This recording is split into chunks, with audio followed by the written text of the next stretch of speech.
पळय cash for job आणि job for cash हे जे प्रकरण जे कितें आसा पळय हांवें हेज्या पयलीं बायट दिल्ली आनी हांवें सांगलेलें की मुख्यमंत्री ह्या गजालीन मुख्यमंत्र्यान लक्ष घातलां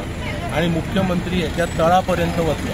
पूण तें प्रकरण मदींच कशें थांबलें आनी आतां तें परत कशें उचपलें पळय हें कांय सांगपाक शकना हें आनी एकंदरीत समजा जर म्हाज्या म्हायती प्रमाणे ज्या मनशाचेर हो जो आरोप जाता पळय तो आरोप सुदीन ढवळीकराचो आनी आमचो एक वेळ वैचारीक मतभेद आसपाक शकता पूण सुदीन ढवळीकर जॉबाचे पयशे घेतलो हें म्हाका खरें दिसना पूण शेवटी कशें आसा शेवटी मनीस सो मनशा कडेन खंय चूक जावपाक शकता कितें जावपाक शकता हें आमी नाकारपाक शकना। आतां तुमी हेजे सद्या पुलीस हितून इन्व्हेस्टिगेशन करता तुमकां दिसता हें इन्व्हेस्टिगेशन सारकें चल्लां पळय पुलिसाचें इन्व्हेस्टिगेशन जर सारकें चल्ललें आनी सारकें जालें जाल्यार हो विशय तेन्ना सोंपतलो आसलो हो परत तो वयर येवचो नासलो